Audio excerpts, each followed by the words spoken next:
গরমকে উপেক্ষা করে সকাল থেকেই প্রচারের ঝাঁজ বাড়ালেন কাঁথি লোকসভা তৃণমূল প্রার্থী উত্তম বারিক। সোমবার দিনভর মোটর বাইক চালিয়ে দলীয় নেতাকর্মী ও সমর্থকদের সঙ্গে নিয়ে এলাকায় দাপিয়ে বেড়ালেন কাঁথি লোকসভা তৃণমূল প্রার্থী উত্তম বারিক।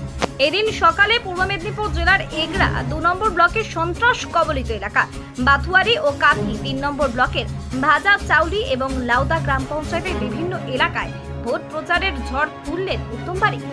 এদিন এলাকায় মোটর বাইক চালিয়ে কয়েক কিলোমিটার ঘুরে হাত নাড়িয়ে এবং জনসংযোগ কর্মসূচি করলেন কাঁথির তৃণমূল প্রার্থী উত্তম বারিক। পাশাপাশি এদিন মসজিদ মোড়, বাথুয়ারি, দরবার খাবার, লাউদা সহ বহু জায়গায় কর্মী সভাও করেন উত্তম বারিক।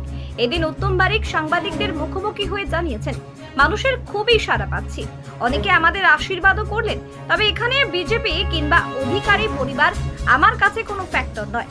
আমরা জেতার ব্যাপারে 100% আশাবাদী, জয় আমাদের সুনিশ্চিত। কিন্তু কাঁথি লোকসভায় জিতবে কে, তৃণমূলের উত্তম বারিক নাকি বিজেপির সৌমেন্দু অধিকারী, সে তো সময় বলবে। তার জন্য আগামী 4 জুন অপেক্ষা করতে হবে। আমি তো আর ভারতীয় জনতা পার্টি করিনি, আমি তো আর চুরি ডাকাতির সাথে যুক্ত নেই।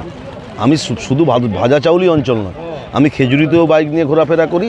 সারা মেদিনীপুর জেলার কোলাঘাট থেকে দীঘা পর্যন্ত সমস্ত জায়গায় কিন্তু আমি বাইক নিয়ে যাতায়াত করি, বিভিন্ন জায়গায় রাত্রে ঘোরাঘুরি করি।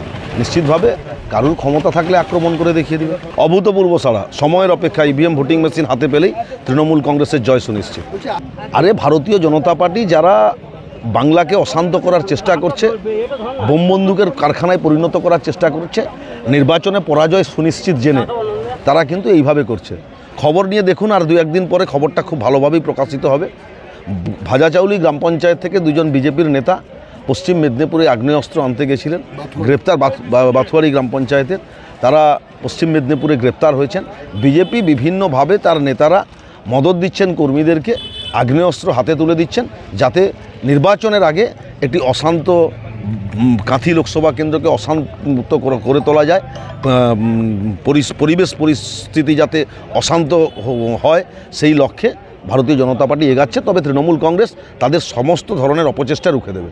দেখুন, মিথ্যা মামলা আর মিথ্যা কথা সারা পশ্চিমবাংলার মধ্যে যদি প্রায়োরিটি করা যায়, যে জায়গা থেকে তৈরি হয় তার নাম হচ্ছে অধিকারী পরিবার।